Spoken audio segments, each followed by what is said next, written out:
This is chapter 1 called Gods and Monsters. Gods and Monsters, which I think is really cool. And this isn't even, James Gunn even stated, this isn't going to be all of chapter 1. Chapter 1 is going to be larger than this. It's going to be bigger than this. In chapter 1, what they did was they showcased the different types of tones, the different types of areas that they're going to explore. You got Superman, the heart of the DCU, like the heart. It's going to be more heartfelt.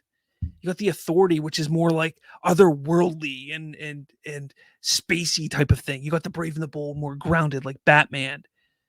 You got Supergirl, which is going to be similar to Superman, I think, but the Woman of Tomorrow movie is sounding like it's going to be like possibly like the comic, so it could be spacey as well. Swamp Thing, I mean, that's going to be more horror aspect, we're thinking. Creature Commandos is animated. Waller, we're hearing, is going to be dark and gritty and grounded. Booster Gold, a comedy. Lanterns, a buddy cop type of thing. And Paradise Lost, which we're really not 100% sure, but I mean, it's going to be like Themyscira, and it's going to be taking place in the past, so it's going to be like a period piece. So what the whole idea with this announcement was to give the fans and everybody an idea of all the different types of tones, all the different types of things that they're going to be doing within the DCU with chapter 1. Again, this isn't everything in chapter 1. This was just kind of like, here's a broad stroke of, here's all the different types of angles that we're going for with the DCU.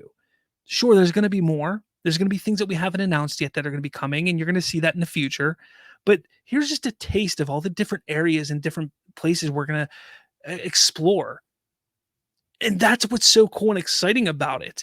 Again, this is a future that we've not seen with the DC films or universe ever on film.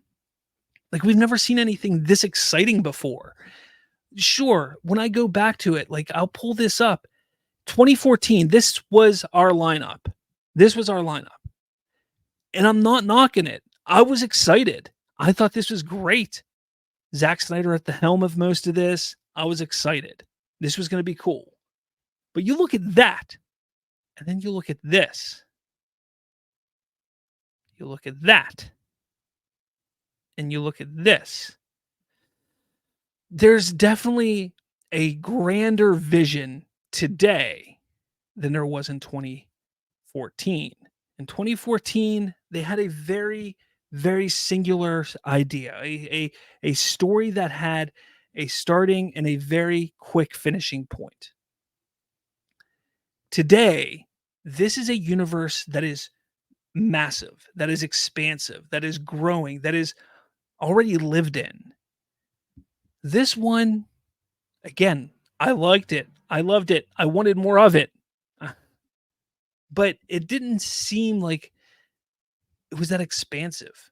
Like, it just didn't seem, and maybe it was because it was just like, we know Batman versus Superman, we knew Justice League, Part 2 was going to be Snyder. Wonder Woman was going to be, taking place before all this, and it was kind of like, okay, Flash was going to be in between the Justice Leagues. Like, everything just felt so tight in its own little place, like one, boom, boom, boom, boom, right with each other. Again, not a bad thing. That's what people expected back then. But this is so large, so expansive, and there's more to it than just this. It's so exciting because it's like I keep saying, the future is brighter now than it's ever been for DC when it comes to films, because there is so much out there. There's so much that we've never, ever seen that's planned. There's a plan like we've never seen before, and that's what's exciting. That's what leaves me hopeful for DC.